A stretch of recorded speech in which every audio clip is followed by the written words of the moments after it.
Ho steps out. He adjusts the sleeve of his dark coat. His expression is calm, but inside, he's tense. Today is an important day. He has a meeting in an hour. Not a business meeting in the usual sense, but a conversation that will resolve a difficult issue. He needs to convince someone to make the right choice. Min-ho has already thought through all the arguments, but in his mind, he replays the conversation over and over again. He doesn't like surprises. His phone vibrates quietly in his pocket. It's a message from Jin, his assistant. Jin is already inside, having checked the meeting place, and reported that everything is fine. Min-ho briefly replies, "Okay," and puts the phone back. He looks at the entrance to the shopping center. People are coming and going, laughing, carrying purchases. He rarely visits such places without a reason. Usually, his route takes him to specific offices or restaurants. But today, the meeting is here. He walks through the automatic doors. It's warm and noisy inside. Soft music is playing somewhere, and children's laughter and voices can be heard. He moves quickly and purposefully, his gaze fixed ahead. He notices people out of the corner of his eye, but he doesn't truly see them. They're just part of the background,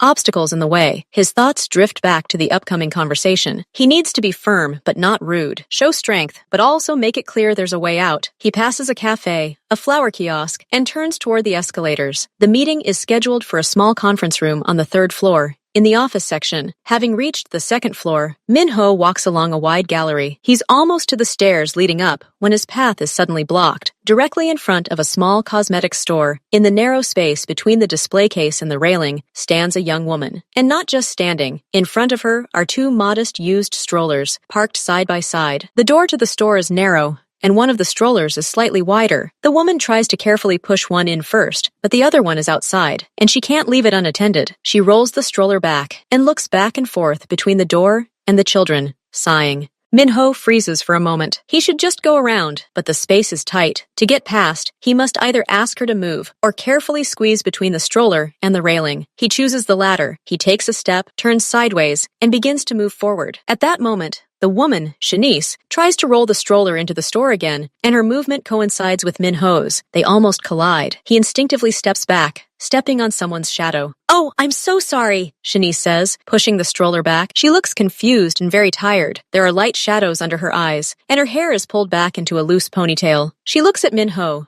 then at the strollers, and back at the door. It's clear she desperately needs to get inside, but the task seems impossible. She bites her bottom lip, trying to decide what to do. Min-ho is ready to just leave. His time is precious. Every minute counts. He looks away, intending to bypass this mundane problem, when he suddenly notices a small pink onesie moving in one of the strollers. And from the second, a quiet, disgruntled whine comes. His gaze automatically glides over the children. 2 small faces, very similar to each other, a girl and a boy. Shanice sees the man looking at the children, not at her. It's strange. People usually look at interruptions with irritation. She takes a deep breath, gathering her courage. The thought of asking a stranger for help, especially one so serious-looking, seems crazy, but exhaustion gets the better of her. She needs milk for Amir. It'll be over soon, and tomorrow there won't be time. She clasped her fingers, rubbing them nervously.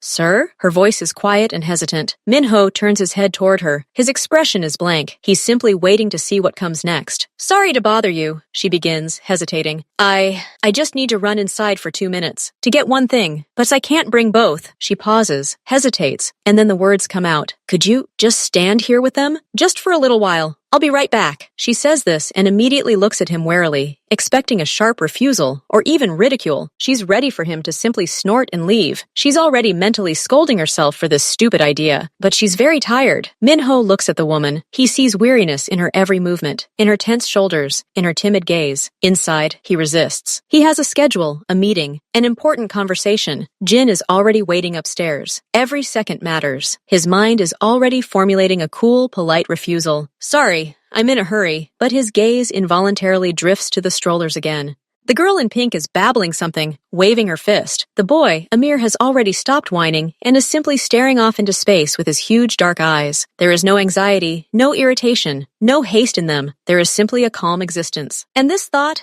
that someone could simply exist here and now without thinking about debts, negotiations, or consequences, stuns him for a second. His own world, so heavy and tense, fades away for a moment. He hears a quiet message from Jin on his phone, but doesn't even look at the screen. Shanice is about to apologize and retreat, deciding that silence is a refusal. She lowers her eyes and grabs the stroller handles, trying to squeeze one into the store and leave the other by the door. And at that moment, Min-ho hears her own voice. It sounds even a little distant, but perfectly clear. Okay, I'll wait. Shanice looks up at him sharply, disbelieving. Really? She blurts out, and the relief in her voice is so intense, it's almost physical. Min-ho simply nods curtly. I'll just get the formula. The quickest one. 5 minutes? No more, she says hurriedly, already heading for the door. She turns around at the threshold. Thank you so much. And she disappears into the store. Min-ho is left alone, the ambassador of the noisy shopping center gallery, with 2 strange strollers. At first, he stands like a guard, straight, motionless, his hands in his coat pockets. He glances in the direction Shanice disappeared, then at his watch. 2 minutes have passed. He decides to move the strollers closer to the wall so they don't impede the flow of people. He does so carefully, as if moving something fragile and valuable. He takes up his position next to her again. Now his gaze is involuntarily drawn to the children. The girl, Ali, has noticed him. She stops flapping her hands and looks at the unfamiliar face with a childish, bottomless curiosity. Then the corners of her lips twitch, and a genuine, toothless smile spreads across her face. Broad and selfless. Min-ho blinks. This simple gesture takes him by surprise. No one has smiled at him so simply and openly in, he doesn't even remember how many years. In his world, smiles always mean something. They conceal tension, are part of a deal, show superiority or submission. This smile doesn't want anything. It just is. He slowly squats down to be level with the stroller. Now he can see them both. Amir is staring intently at something on his fingers. The world around them, the hum of voices, the music, the footsteps, is suddenly muffled for Min-ho. He doesn't hear it. He hears only the quiet sniffles of the babies, their soft squeals. He watches Ali try to catch a toy hanging from the side rail with her foot. This is her whole world now. Something strange is happening inside him, where a calculating coldness always reigned. The tension in his shoulders, his constant companion, is slowly beginning to ease. Thoughts of the meeting, of Jean, of the difficult conversation, float away somewhere far away and lose their sharpness. There is only this quiet island, a refuge from the noise. These 2 small people, completely defenseless and trusting. Their peaceful, serene existence envelops him like a warm blanket. He simply hunkers down and watches, and he needs nothing else. Amir finally breaks away from studying his hands. He turns his head, and his gaze meets Min-ho's. The baby isn't frightened. He simply watches. Then he reaches his hand out from under the light blanket. A tiny palm with perfect miniature fingers opens toward him. Min-ho freezes. His mind, the part that always controls his every movement, whispers, "Don't. These are other people's children. This isn't yours." But the other part, the one that has thawed over these few minutes, is stronger. He doesn't just want to watch. He needs confirmation that this warmth, this peace, is real, that he's not dreaming. Slowly, very slowly, he takes his hand out of his pocket. His own fingers, accustomed to clenching into fists or holding heavy objects, suddenly seem huge and clumsy. He's afraid he'll do something wrong. He freezes mid-step. Amir patiently holds the pen open, gently wiggling his fingers. And Min-ho gives in. He gently touches the small palm with the tip of his index finger. The baby's skin is incredibly soft and warm. At that very moment, Amir's fingers reflexively tighten, clasping his finger. The grip is weak, barely perceptible, but for Min-ho, it feels like a powerful, silent blow. It doesn't hurt. It's a blow of pure, undiluted trust. He doesn't breathe. He looks at his large hand, and the tiny one holding it. A strange shiver runs down his spine. It's not fear. It's something long forgotten, something from such a distant past that it feels like someone else's memory. Tenderness, simple human tenderness. He remains squatting, letting the baby hold his finger, while Ali continues to smile at him from her stroller. He has forgotten about time. He has forgotten about the mall. He has forgotten about everything. Amir's finger still holds him tightly, like a child's. Min-ho doesn't move. He's afraid to frighten this moment away. The phone in his pocket vibrates again, insistently, reminding him of its presence. It's Jin. Jin is waiting on the 3rd floor, nervously checking the time. Min-ho hears the vibration through the fabric, but his hand doesn't move to answer. The thought of this meeting, of the person he needs to convince, seems incredibly distant now, almost unreal, like a dream that quickly evaporates upon awakening. His head is silent. No plans, no calculations, no risk assessments. There is only the warmth of a child's palm and the toothless smile of a little girl. He watches as Ali tries to reach for his free hand, resting on the edge of the stroller. He slowly turns his palm upward, and she immediately places her tiny hand on his thumb. 2 children. 2 points of absolute pure contact. He's completely forgotten where he is. The noise of the shopping center, has faded into a distant hum, a white noise that only emphasizes the silence of this small island. He can't remember the last time he felt so calm. The word seems foreign to his vocabulary, but there's no other. He simply exists here, crouched, listening to their even breathing. How much time has passed? 2 minutes? 10? He doesn't know. And this, too, is new to him. His time has always been broken down into segments, scheduled minute by minute. Now it flows smoothly and aimlessly, and this doesn't make him panic. On the contrary, Shanice emerges from the store, carrying a small bag of formula. Her face still shows signs of fatigue, but also a hint of haste. She's afraid she's been delayed. Her eyes immediately find the strollers against the wall, and the man. She freezes for a second. The scene she sees is not what she expected. She expected him to be standing there, bored, or checking his watch. Instead, he's crouched, leaning over the strollers. His posture, the same one that had seemed so rigid and unapproachable, is now relaxed. He's not just supervising, he's watching. He's watching her children with such intense, profound tenderness that it takes her breath away for a moment. Ali and Amir are calm. In fact, they look peaceful. Amir even holds his finger, and the man allows him to do so. Shanice slowly approaches. The scrape of her shoes on the floor makes Min-ho look up. He meets her gaze, and there's none of her usual distance or polite coldness in his eyes. They're different, softer, a little confused, as if he'd just been awakened. "Here I am," Shanice says quietly, somehow embarrassed. "Is everything okay?" Min-ho nods slowly. He carefully, so as not to disturb Amir, frees his finger. The baby chuckles, but doesn't cry. Min-ho stands up. His knees are slightly numb, but he doesn't notice. "It's okay," he says, his voice a little muffled. They're very calm. Shanice looks at the children, then back at him. A wave of sincere, fervent gratitude washes over her. This wasn't just help. He'd given her these few minutes of silence, and even cared for her little ones. Not as objects, but as people. "I don't know how to thank you," she says, her voice shaking with emotion. "You've really helped me a lot, more than you know. Thank you." She smiles at him, and this smile is no longer tired, but warm and alive. Min-ho looks at that smile. He sees gratitude in her eyes. And again, just like a few minutes ago, he hears his words before he fully understands their meaning. They come out of him on their own, driven by that strange, warm feeling of emptiness and peace that the children left within him. He doesn't want this moment to end. He doesn't want to go back to the 3rd floor, to his ordinary life. Here, with these 3 people, he feels good. Do you need to go somewhere else?" he asks unexpectedly. Shanice blinks, confused. "Excuse me?" "At the mall," he clarifies, his speech, usually so precise, now a little halting. "Perhaps you need to buy something? Or just rest? You look tired." Shanice smiles nervously, shrugging. "Rest? With 2 little ones? That's out of the question. Yeah, I need a few other things, but..." She nods at the strollers. "They're complicated." Min-ho takes a step forward. His decision crystallizes in an instant, becoming absolutely clear. "I'll sit with them," he says firmly, "while you do what needs to be done, or just sit somewhere quiet. Have some coffee." Shanice's eyes widen. She looks at him, trying to find any hint of humor, or worse, some hidden agenda in his expression, but all she sees is a strange, genuine seriousness. You're suggesting..." She can't even finish. It sounds insane. A stranger she met 10 minutes ago is offering to babysit her children while she goes shopping? Ho says simply, "You have things to do.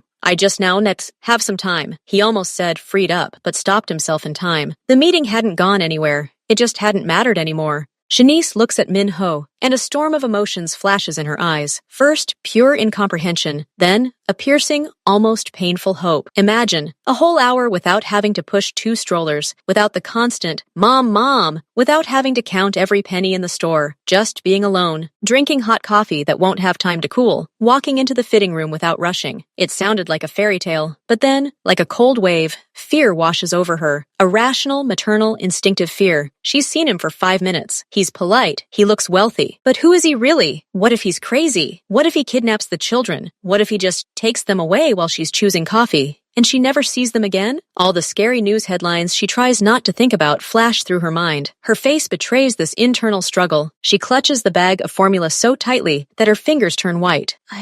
I can't, she finally breathes out, her voice dripping with disappointment. "That's very generous of you, but they're my children. I can't just leave them with a stranger. You understand that, right?" She expects him to frown, become angry at her distrust, turn around and leave. But Min-ho only nods slowly. He doesn't look offended. He looks as if he's considering a new, complex yet interesting problem, a problem that needs to be solved. "You're right," he says calmly. "Absolutely right. This can't be done." Shanice feels a strange disappointment. It's all over then. But he doesn't leave. Min-H thinks for a second. His gaze becomes focused, the way it does when he's trying to find a way out of a difficult situation. situation. He glances at the strollers, then at his phone. You need guarantees, he states. Logical guarantees. He suddenly takes a small leather wallet from his coat's inside pocket. He opens it and, without hesitation, takes out his passport. He hands the document to Shanice. Here, he says simply, is my ID. With my photo and my details. Now you know who I am. Shanice instinctively takes the passport. It's heavy, the cover thick. She looks at the photo. He's a little younger, but the same. The name is Stern. Unfamiliar. She flips through the pages. Everything looks real. It's disconcerting. Who gives their passport to a stranger in a shopping mall? But that's not enough, Minho continues, as if reading her thoughts. He takes out his phone and quickly types out a message. I can't leave you my physical self as collateral, but I can leave you control. He pockets his phone again and looks at the strollers with a businesslike air. You need to see where they are. All the time. He glances around, his gaze falling on a small electronics store at the end of the gallery. Wait here for a minute. Just a minute. He walks away quickly, leaving Shani standing with her passport in one hand and the bag of formula in the other, completely bewildered. She looks at the sleeping Amir and the playing Ali. They are completely safe. They are here. And this strange man is running somewhere. He returns less than 5 minutes later, holding a small plastic bag. From it, he takes out 3 small flat devices that look like keychains or miniature flashlights. Beacons, he explains briefly. Real-time tracking. He turns on one device, and a tiny green LED lights up. He carefully clips it to the inner mesh of Ali's stroller, so it's almost invisible. The second one to Amir's stroller. He clips the third one to his belt, under the waistband of his coat. Then he takes another box out of the bag. A simple, inexpensive smartphone in plastic packaging. He quickly opens it, turns on the phone, and installs a simple app. His fingers fly across the screen with their usual speed.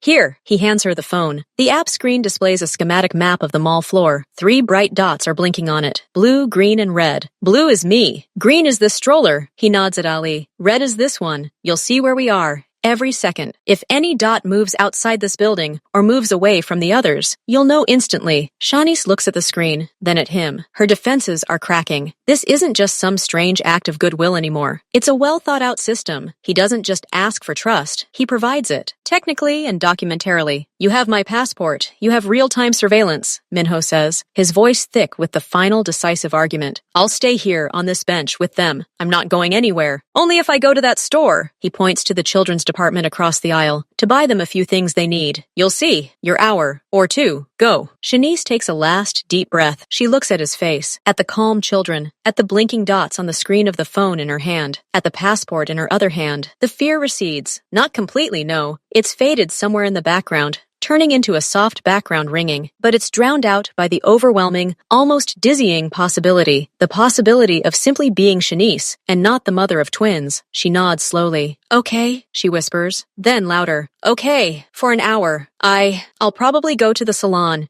Just get the ends trimmed. And have some coffee, Ho says, and for the first time in the entire conversation, something vaguely resembling a smile appears on his lips. Very restrained, but genuine. Go! Shanice looks at the children for another second, adjusts Amir's blanket, and kisses Ali on the top of his head. Then she turns and walks away. Her first steps are difficult. She turns around every 5 meters, checking her phone screen. 3 dots clustered together in one spot. He's sitting on a bench. She reaches the escalator. The dots are still there. She goes up to the next floor where the salon is. She looks at the screen. Everything is there. She pauses at the entrance to the beauty salon. The interior smells of hair dye and spray. Soft music plays. She hasn't been in a place like this in over a year. She clutches her new phone, feeling the cool plastic against her fingertips. She takes one last decisive step inside. She is greeted by a smiling administrator. Good afternoon. Are you here to see the master? Yes, Shanice says, her voice sounding a little strange. Do you have a window? At least long enough to wash your hair and trim the ends? As she's led to a chair, she takes one last look at the screen. 3 dots. Blue, green, red, all together. They're there. They're safe. And then she finally lets go, releases the tension in her shoulders. She sets her phone down on the table next to her, but still able to see the screen. She leans back in the soft chair, and as the warm water touches her scalp, she closes her eyes. For the first time in months, she simply breathes. Minho sits on a bench. The strollers are parked in front of him. He doesn't check his phone, doesn't glance around with his usual vigilance. His world is narrowed to this small space. Ali has fallen asleep again, her pink blanket rising and falling slightly with her breathing. Amir is awake, but not fussy. He simply lies there, examining the pattern on the stroller's inner hood. Minho watches. He notices the smallest details, the way the girl's eyelashes flutter in her sleep, the way the boy tries to catch a beam of light falling from the ceiling. He listens to their quiet sounds, sniffles, grunts, soft gurgles. Silence reigns within him. The same silence he'd tried unsuccessfully to find in expensive spa hotels or in his soundproof office. It came to him, gifted by two random babies. He doesn't analyze why it's happening. He simply accepts it. It's like a sip of clean water after a long thirst he'd forgotten he even had. His hand rests on the handle of Amir's stroller. His thumb lightly traces the plastic. This simple, rhythmic movement calms both him and, it seems, the baby. He doesn't think about the fact that Jin is probably already going crazy with worry on the third floor. He mentally sent him a short transfer, wait, and disconnected. Right now, the most important thing is this bench, this warm little bundle in pink, and this one in blue. He feels an incredible, almost physical peace. His muscles are relaxed. His breathing is deep and even. He simply exists here and now. And this is more than he could have wished for all day. About 20 minutes passed. Amir began to show a little restlessness. He grunted and shook his head. Minho leaned over him. What's wrong? Bored? He asked quietly, as if the child might answer. He remembered the promise he'd made to Shanice. He'd said he could stop by the children's store. He glanced at the counter across the aisle. It was bright, with lots of stuffed animals hanging on the stands. Wait here, he whispered to Amir, as if he were an adult. I'll be quick. He stood up, made sure the strollers were stable and out of anyone's way, and quickly headed into the store. Inside, there was a fresh, baby-like scent. He felt a slight twinge of unease. He'd never bought anything for children before. He didn't know what he needed. The saleswoman, a young woman, wanted to approach him, but he gestured to let her know he was the one doing it. His gaze fell on a display of small stuffed animals. Stuffed animals. He selected two. One was a white rabbit with long velvet ears. The other was a brown teddy bear wearing a funny hat. They were small enough to fit in a child's hand. He took them and practically ran to the checkout,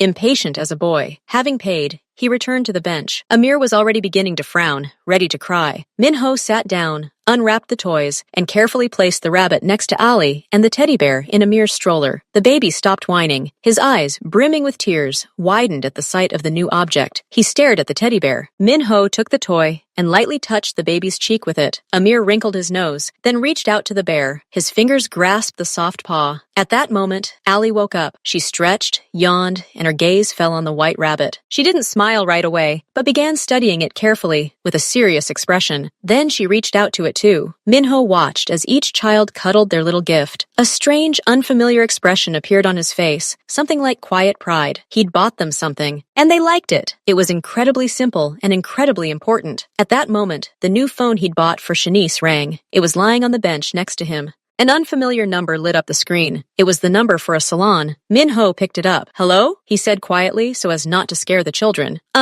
It's me, Shanice? Her voice came over the phone, a little guilty and tense. Is everything okay there? She called from the administrator's phone. She was afraid to let her new one, with the tracking app, go far away, even while washing her hair. Everything's fine, Minho replied immediately, his voice softening and soothing. Ali's awake, Amir's awake. Everything's calm. He heard her breathe a sigh of relief on the other end of the line. Okay, just checking. Take your time, Minho said, looking at the children and their toys. They have important things to do right now. They're exploring their new friends. What friends? Shani said, a hint of alarm in her voice. A rabbit and a teddy bear, little ones. They seem to like them. There was a short pause. Did you buy them toys? Yes, just little ones, so they don't get bored. Shanice paused again. Her voice, when she spoke again, was different, warmer, more relaxed. Thank you. That's very sweet. I'll be right back. I'm already being cleaned. Okay, take your time, Minho repeated. Everything is under control. He hung up. On his phone screen, he saw that the 3 dots were still together. The blue one, him, and the 2 colored ones, the strollers. He put the phone in his pocket and looked at the children again. Amir was already trying to put his paw in the teddy bear's mouth. Ali was pressing the rabbit to her cheek. The world on the bench was perfectly normal. Minho put down his phone. The peace and quiet of the bench enveloped him again. But now a new thought was forming in his head. He looked at Ali and Amir in their modest, unmarked overalls. Toys were nice, but they were small, momentary. He felt something more, a desire to care, to provide, to fill the voids he had without realizing it. seen in them. His gaze fell on the baby section again. The displays were filled with bright, beautiful clothes. The shelves were overflowing with boxes of diapers, jars of formula, and all sorts of useful little things. Shanice had said she needed one more thing. Something important, probably. And since he was here and had the time, why not do it for her? And not just buy one thing, but everything she might need. He didn't know exactly what he needed, but the store was big. He could figure it out. The decision came instantly. He stood up carefully, adjusted the strollers so they were securely fastened together, and slowly, like a large ship towing two small boats, headed toward the store. Amir, captivated by the bear cub,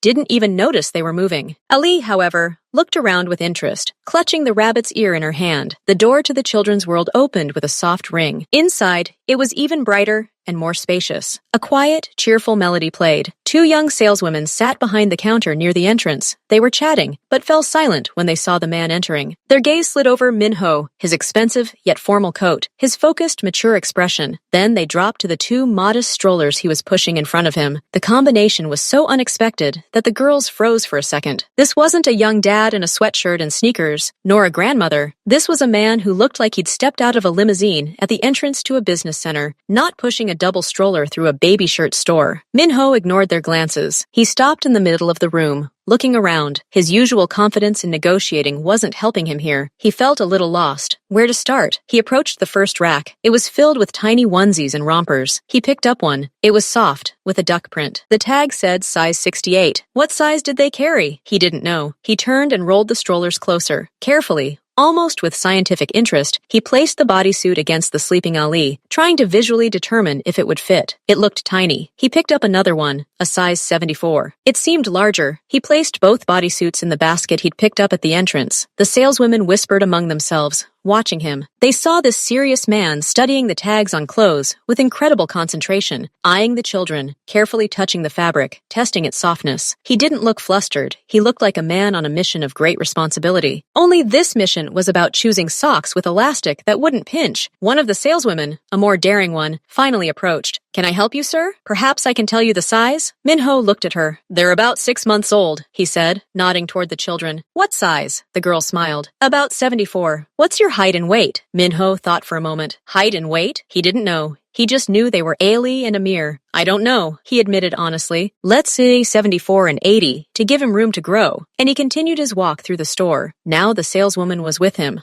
offering various items. Warm fleece overalls, thin lounge suits, several hats of varying thicknesses. Minho nodded, taking the items he liked. Always two of them, pink or with flowers, and blue or with cars. He methodically filled his shopping cart, as if writing a report. The basket quickly filled. He picked up a second one, and then a third. Besides clothing, other sections caught his attention. Baby food in jars. He began reading the ingredients, choosing vegetable and fruit purées, cereals. He picked up a whole box of size 4 diapers, as the saleswoman recommended. Then he went to the section with bottles, pacifiers, and teethers. He selected several that he thought were the most suitable. Then there were hooded towels, soft blankets, and beautiful crib mobiles. He didn't have a crib, but they looked useful. He collected everything that seemed useful, high quality, and beautiful. When he finally reached the checkout, a whole caravan of goods trailed behind him, 3 overflowing shopping baskets and 2 strollers. The cashier and saleswomen could barely conceal their surprise. They began scanning the items. The pile at the checkout grew.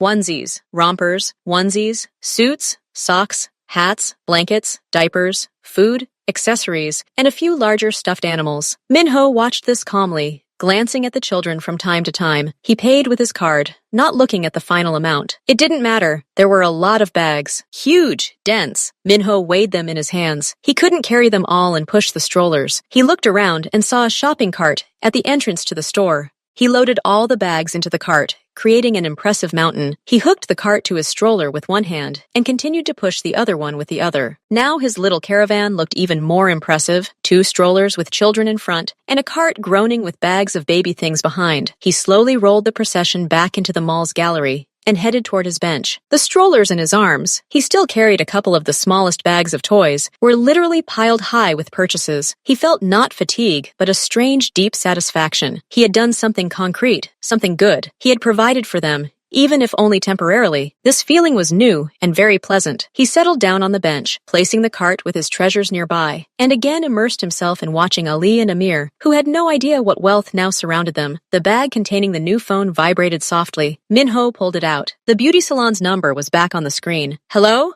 I'm done. Shania's voice sounded different, lighter, more rested. But there was also the familiar caution. The checking. Can I come back? Minho glanced around his property, the peacefully sleeping children, the mountain of bags in the cart. For a moment, he almost felt sorry that this strange, quiet period of time was ending. Of course, he said. We're in the same place. By the bench. Okay, I'm on my way down. In about 5 minutes, she said, and hung up. Minho put his phone away. He looked at the children. Amir had finally fallen asleep, clutching his teddy bear to his cheek. Ali was dozing too, covered in one of the new cloud-soft blankets he'd pulled from the bag and carefully draped over her, over the old one. He knew Shanice would show up any minute, and everything would go back to normal, but he didn't want this moment to end. He wanted her to see not just children saved, but children cared for. Truly cared for. He acted quickly and quietly. Carefully, he unwrapped one of the clothing bags. It contained a set, a pink lace bodysuit, and a thin romper to match, and a similar set, but blue, with cheerful elephants printed on it. He'd picked them out in the store, guided by a vague notion that they're beautiful. He glanced at the children's old, slightly worn onesies. No, changing them now was awkward and inconvenient, and it wasn't necessary, but he wanted her to see the gift. He carefully laid the new ones on top of the blankets, on the children's feet, as a display. Let her see that there was something fresh, smart, bought, especially for them. He sat down and waited, his hand on the cart with the bags, as if guarding treasures. Shanice walked down the gallery, her steps lighter than they had been this morning. Her hair, neatly trimmed, lay in straight, shiny strands. There was no trace of fatigue on her face, only a slight, embarrassed glimmer. She held a new phone in her hand and kept glancing at the screen. The 3 dots were still grouped near the bench. She walked out to a small fountain, which served as their landmark, and stopped. First she saw him. Minho was sitting on the same bench, upright and calm. Then she saw the strollers. And what was nearby? Her brain refused to process the image immediately. Children. Her children. Asleep, covered in some incredibly soft, beautiful blankets. On top of these blankets were sets of new, bright, expensive-looking children's clothes. And next to the bench stood a huge cart, filled to the brim with large, thick bags. A sand shovel handle protruded from one, a box of diapers from another. Next to the cart's wheels stood 2 boxes containing some kind of electronic devices, resembling baby monitors or steam sterilizers. She slowly approached, her eyes wide. She looked from the children to the pile of groceries, then at Minho. What is this? She breathed, pointing at the cart. Minho stood up. Necessary things. Clothes, food, diapers, a few other things. All of this? This whole cart? Her voice rose to a high note. He nodded as if it were self-evident. Yeah, I wasn't sure exactly what I needed, so I got a few different ones, and a little bit of room for growth. Shanice walked over to the strollers. She touched the new pink bodysuit lying on Ali. The fabric was soft, expensive. She looked up at Minho. You bought my kids half the store. They should be clothed and fed, he said simply, as if he were uttering an absolute truth. And you should have less trouble. Shanice felt a hot flush spread across her cheeks. It was a mixture of shock, incredible gratitude, and acute embarrassment. She had never seen such generosity in her life. No one had ever done anything like this for her or the children. It was overwhelming. I don't know what to say, she whispered, clutching the phone in her hand. Minho's passport already clutched convulsively in her other palm. It's too much. I can't take it all in. It's a fortune, Minho shrugged, as if he were talking about a couple of bottles of water. They're just things. They're necessary. Don't think about it. But how can I not think? She exclaimed, tears welling in her voice. You're a stranger. You looked after my children. You bought them. Everything. Why? He paused for a moment, his gaze sliding over the sleeping children. They've given me more today than you can imagine, he said, surprisingly sincerely. A few minutes of peace. That's something you can't buy, so consider us even. It sounded so strange and so true that Shanice paused for a moment. She looked at this reserved, serious man who spoke of peace while looking at the babies. 2 feelings warred within her, a burning desire to accept this incredible help for her children and a crushing sense of obligation, a debt to a stranger. I can't just go and do nothing in response, she said quietly, looking down. It's not right. You already did, Minho countered. You entrusted them to me. For an hour. That was enough. He reached out to take his passport from her. Their fingers brushed lightly. She handed it over, still unable to look at him. Consumed with embarrassment and gratitude, she felt both immensely obliged and terribly awkward. What adequate gratitude could there be for a mountain of baby clothes and a few hours of freedom? The words thank you were woefully inadequate. Shanice finally looked up at him. The children were slowly waking up. Amir, seeing his mother, smiled and extended his arms toward her.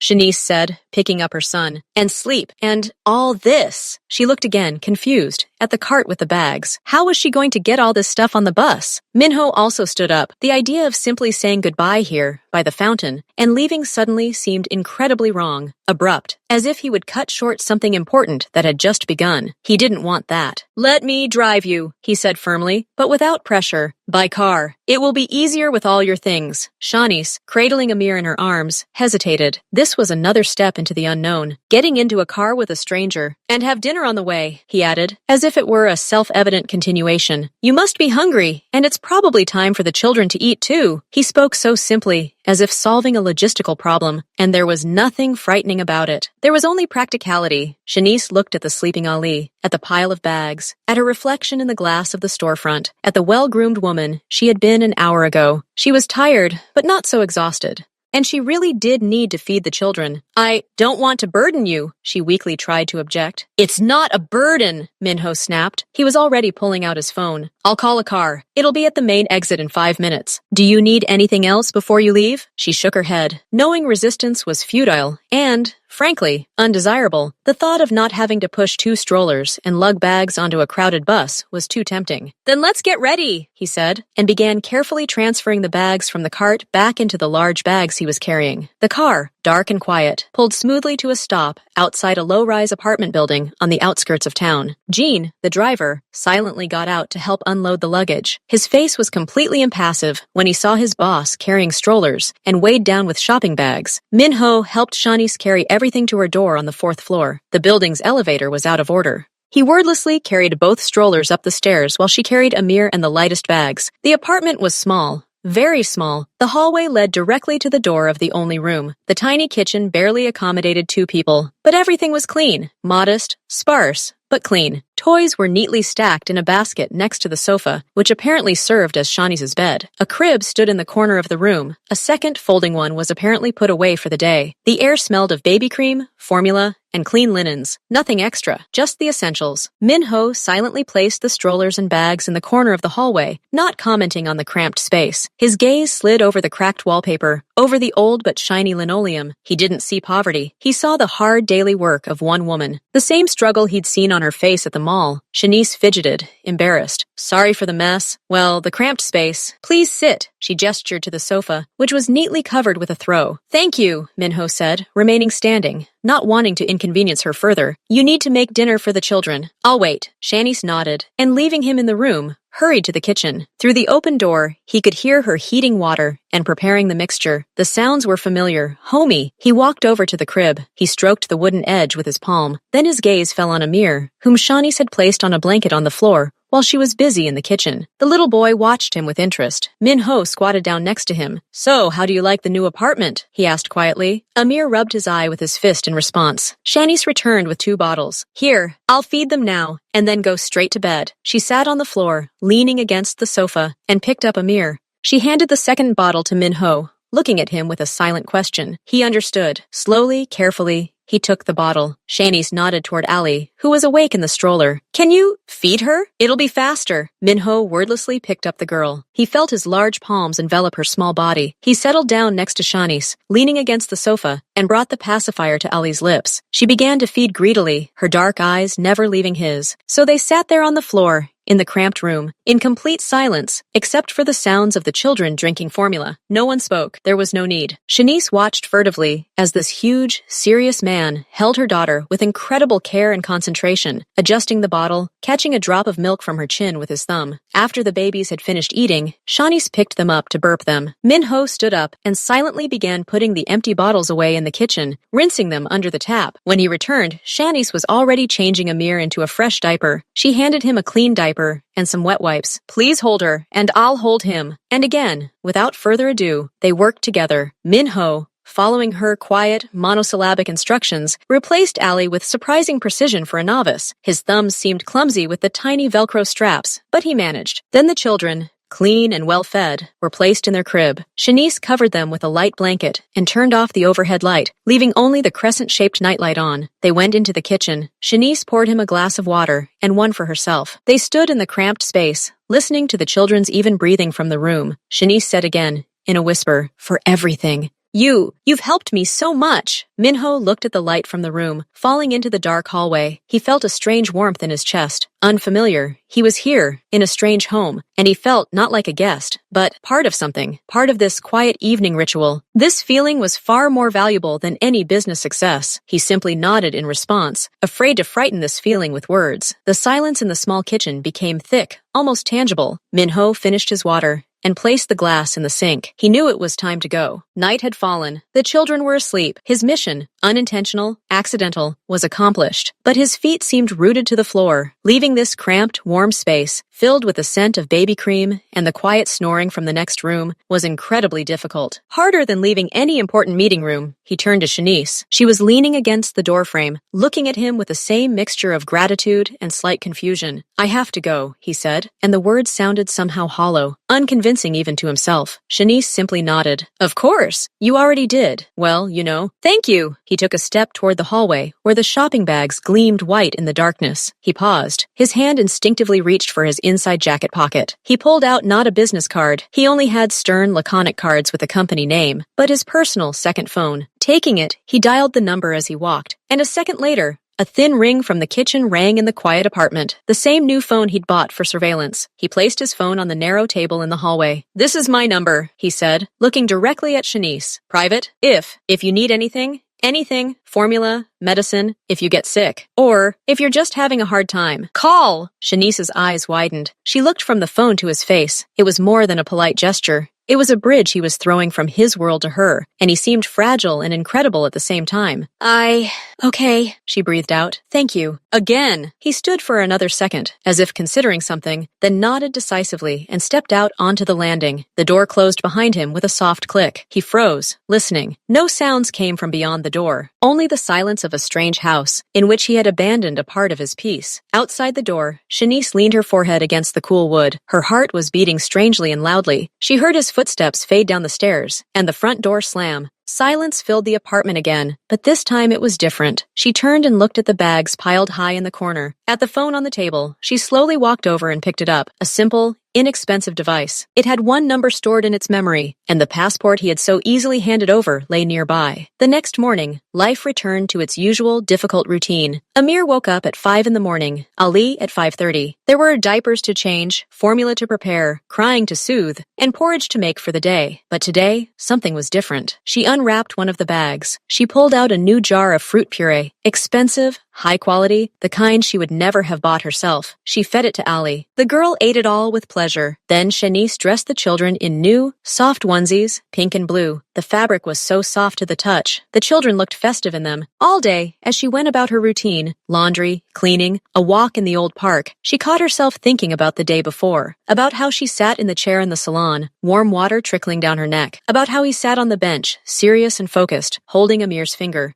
about the silence in the kitchen when they fed the children together. These memories were like warm stones in the pocket of her weary soul. She touched them mentally and felt a little better. She was no longer just a lonely mother, trapped within 4 walls with 2 babies. For one day, her world had expanded. Someone strange, generous, and quiet had entered it, and he left behind not only a mountain of gifts, but also the feeling that someone had cared for her and the children. Truly, Ho's office was on the top floor of a glass skyscraper. Panoramic windows offered views of the entire city, the river, and the endless stream of cars below. Everything was minimalist. A massive black wood desk, a pair of designer chairs, and an abstract painting on the wall that matched the interior. The silence was broken only by the quiet hum of the air conditioner. Min-ho sat at his desk. Papers lay before him. Contracts, reports, financial statements. An important presentation was open on the monitor. Jin, sitting across from him, quietly reported on the results of yesterday's meeting, which had been cancelled because of him. The man had been calmed down. The negotiations had been rescheduled, and the situation was under control. Min-ho nodded, but he didn't hear. He wasn't looking at Jin, but out the window. But he didn't see the city. He saw a tiny kitchen with cracked linoleum. He felt the warm bottle under his fingers and the weight of Ali's small body in his arms. He heard not the assistant's report, but a quiet, the snoring of two sleeping children in the next room. His own world, so well-oiled, powerful, and cold, suddenly seemed incredibly empty. Empty, like this immaculate office. It contained everything for comfort and power, but lacked that simple, dense, living warmth he had accidentally discovered yesterday. "You did everything right," he said automatically to Jin, interrupting him. "Thank you. I'll look at everything later." Jin, surprised by his boss's absent-mindedness, nodded and left, leaving him alone. Min-ho leaned back in his chair. He picked up his personal phone, the same one whose number he'd given Shanice. The screen was blank. No calls, no messages. He placed the phone back on the desk. His fingers instinctively reached for the report, but his gaze drifted out the window again. My thoughts kept swirling around the same thing. Do they have enough formula? Are they too hot in those new overalls? How is Shanice managing to carry all those bags alone? Will she have enough strength? He tried to return to the numbers, to strategies, to his usual concerns, but they seemed trivial and unimportant now. The only thing that mattered was the quiet room in the 5-story panel building and the 3 people who, without even realizing it, occupied all his thoughts. The office was empty, but his head was full. 3 days, 72 hours. That's how long Min-ho lasted, showing no signs of life. His personal phone lay on his office desk like an unexploded shell, silent and frightening. He'd pick it up, turn on the screen, open an empty chat, but his fingers would hover over the keyboard. What to write? "How are you?" sounded banal and formal. "Need any help?" could intimidate, create pressure. He was a master of complex negotiations, but this simple dialogue felt like an impassable minefield. On the 4th day, early in the morning, before starting work, he picked up the phone again. The sun was just rising over the city, tinting the skyscrapers pink. His office was silent. He imagined Shanice already up in that small apartment, feeding the children, beginning her eternal marathon. He typed out a short message. Not a question. Not a suggestion, just a fact that was bothering him. Did Ali and Amir like the new purees? He sent it and immediately placed the phone face down, as if it might explode. He stood up and walked to the window, trying to distract himself with the view of the waking city, but his attention was completely focused on the silent device on the table. 20 minutes passed. Then, finally, a soft vibration. He almost rushed to the table. Ali ate the whole jar. Amir winced a little, but ate it too. "Thank you." A simple answer. Nothing extra. But Min-ho felt something loosen inside him. He immediately responded. Faster, more confidently. "Okay, have you ever gone for a walk in your new overalls? Aren't they too hot?" This time the answer came faster. "We went out. Very comfortable and beautiful. Thank you again. Everything is fine." Everything is fine. Those 2 words had a better effect on him than any profit report. He nodded to himself, as if he'd received a vital message, and was finally able to sit down to his work documents. The bridge had been built. The connection had been established. 2 days later, Min-ho's patience ran out. There were few messages, only short answers to his direct questions about the children's health. This wasn't enough for him, much less. He craved that feeling again. Silence, warmth, simple presence. He didn't bother to warn her. In the middle of the day, after canceling an appointment, he gave Jin the address. He, without the slightest surprise, merely nodded. On the way, Min-ho made the driver stop at a large supermarket. He got out alone and returned 20 minutes later, carrying several heavy bags. They contained fresh fruit that could be pureed, high-quality baby cookies, juices, and simple foods for Shanice. Chicken, rice, vegetables, and good tea. And 2 new toys, an activity mat, and a large soft pyramid. When the car stopped at a familiar house, Min-ho felt a slight, uncharacteristic tension. What if she wasn't home? What if she didn't want to see him? He climbed the stairs and knocked. Quick footsteps and Amir's voice came from behind the door. The door opened. Shani stood there in simple house clothes, with Amir on her hip. When she saw him, she froze, her eyes wide. "Min-ho, what are you?" "Hello," he said, lightly lifting the heavy bags. "I was just nearby. I decided to pick up some fresh stuff for the kids. And for you." He entered without waiting for an invitation, but his movements were not insistent, but rather businesslike. Like a courier fulfilling an important order, he carried the bags into the kitchen and silently began laying out the groceries on the table. Shanice watched, speechless. She saw those bags full of expensive, useful things. She saw this powerful, unfamiliar man standing in the center of her tiny kitchen, gravely checking the expiration date on a jar of pear puree. Ali, seeing him, began to coo joyfully in her crib. Min-ho turned around. His face softened. He walked over and picked the girl up. She immediately clung to his fingers. "They've grown a lot in the last few days," he remarked, turning to Shanice. "Just a few days.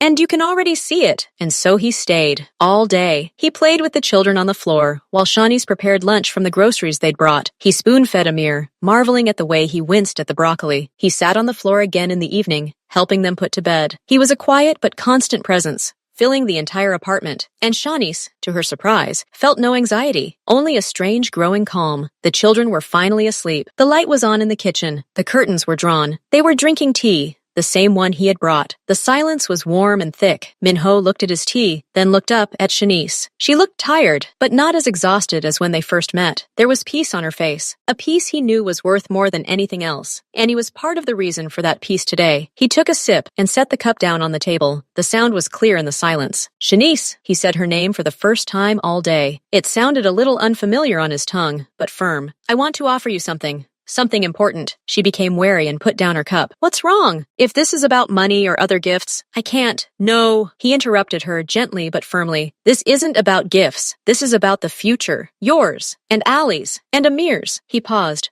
collecting his thoughts, choosing simple, clear words. Your life here is very hard. You're alone. You have no help. The apartment is cramped, the elevator doesn't work, and moving strollers is a pain. The children are growing. They need space, safety, and fresh air. Shanice listened without moving. I have a big house, empty. It has lots of rooms, a garden, and a fenced area. There's space for strollers, toys, everything. It's quiet and safe. He looked her straight in the eyes. Move in with me. All three of us. Tomorrow. The day after. Whenever it's convenient. Shanice froze, as if she'd been doused with ice water. Her lips parted slightly, but no sound came out. I will provide for you, he continued, his voice low and even, emotionless, which made his words even more weighty. You won't have to work. Ever. Your job is Ali and Amir. To take care of them. To raise them. To be a happy mother. And I, for the first time, he hesitated, searching for the right word. I will provide, protect, and be there. We will be family. He uttered these last words not as a romantic proposal, but as a statement of fact, as the most logical and correct solution to a complex life problem. He was proposing not a marriage for love, but an alliance, a pact. Her motherhood, the warmth,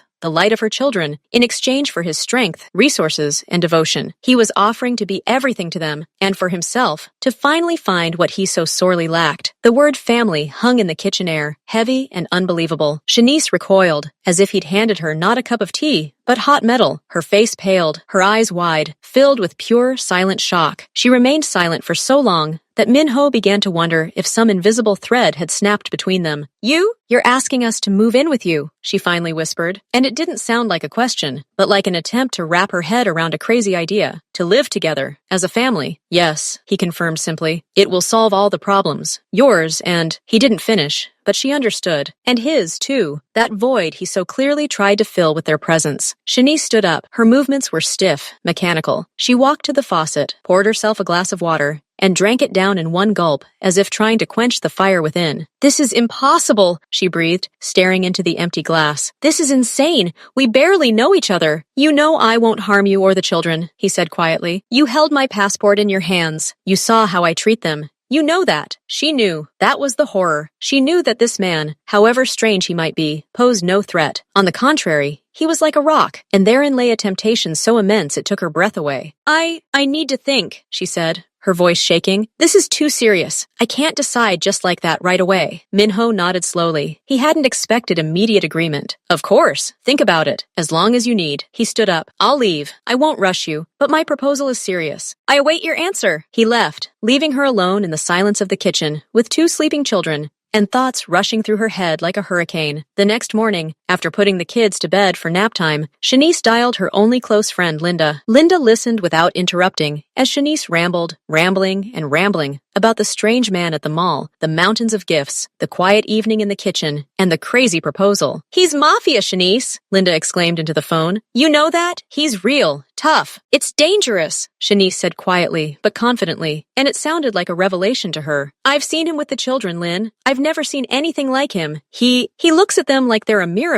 And the house. He says there's a garden, a place. And the price, Shanice? Linda asked more gently. Nothing comes for free. What will he want in return? That was the main question. Shanice thought about it. He says, being a family, taking care of the kids, being a wife, I guess, not working. Are you ready for this? For life with such a person? In his world? Shanice looked at the sleeping Amir, at the modest, sparse room, She thought of the endless fatigue, the dread of the end of the month, how Allie had recently caught a cold and she couldn't afford a good doctor. She thought of his large, careful hands holding the bottle, of the silence that came when he was near. I don't know if I'm ready for his world, she answered honestly, but I definitely can't stand another year in mine. Her reply came 2 days later, a short message. We agree, but with one condition. I need to have my own room. And if something goes wrong, we'll leave. Minho replied with one word. Accepted. The move took just 1 day. Minho had people who did everything quickly and discreetly. They took only the most personal belongings, photographs, and favorite childhood toys from the old apartment. Everything else, he says, was already there. The car pulled into a quiet, gated community outside of town. The house wasn't flashy, but huge and understated, made of stone and glass, surrounded by a high fence and a garden. When Shanice stepped inside, her breath caught, not from the luxury, but from the space, from the silence, from the light pouring through the huge windows into the living room, which overlooked the green garden. Minho silently led her upstairs. He opened the door to a spacious, bright room with a large bed and its own bathroom. Yours. The nursery is right here. Next door. The next door led to a room that brought tears to Shanice's eyes. It was decorated in soft pastel colors. It contained 2 beautiful wooden cribs, a chest of drawers, a changing table, and shelves for toys. A soft, warm carpet lay on the floor. Everything was ready. Perfect. Safe. Beautiful. They'll sleep and play here, Minho said, watching her reaction, and they'll go for walks in the garden. It's clean and safe there, and you don't have to watch them every second. He showed her the kitchen, the dining room, the guest room, and his office. Everything was thoughtfully designed, high quality, but without ostentatious luxury. This was a home for living, a fortress. When the children, exhausted from the journey, finally fell asleep in their new cribs, Shanice stood in the middle of the living room, feeling both shocked and strangely at home. The place already exuded peace and security. Shanice woke to an unusual silence, not from a baby's crying, but from the birds singing outside the window. She lay there for a few seconds, unsure of where she was. Then she remembered. A soft mattress, a high ceiling, light filtering through expensive curtains. She stood up and walked barefoot out of her room. The door to the nursery was ajar. The cribs were empty. For a moment, she panicked. But then she heard sounds, not crying, but laughter. A child's laughter, and the low, quiet voice of Minho. She walked downstairs, through the living room to the open glass doors into the garden. Ho sat on a large, bright blanket on the soft grass. He was wearing simple dark pants and a white t-shirt, without his usual expensive jacket. Ali and Amir were crawling around him. Amir was trying to reach the ball, and Ali was clapping her hands excitedly on the grass. Minho was saying something to them in a quiet, even voice, helping Amir roll the ball. Then he looked up and saw Shanice in the doorway. He didn't smile broadly, but his gaze, usually so distant, became soft and somehow full. Good morning, he said. They woke up early. I didn't want to wake you. She stepped out into the garden. The grass was cool and damp under her feet. She sat down on the edge of the blanket. Ali immediately crawled over to her and grabbed hold of her robe. Shanice looked at this picture, her happy, pure children in a safe green garden, this incredible man who looked at them as if they were his most precious treasure. She suddenly realized the impossibility and the simplicity of what had happened. Her life, so hard and gray, was suddenly and irrevocably upended. She no longer had to struggle for survival alone. She no longer had to fear tomorrow. She breathed in the fresh morning air, heard Amir's laughter, and a silence devoid of anxiety. She looked at Minho, and his gaze met hers. No words were needed. She understood. Life had changed forever, and this change was not an end, but a beginning. The beginning of something new, unknown, but strong and bright, like this morning in the garden.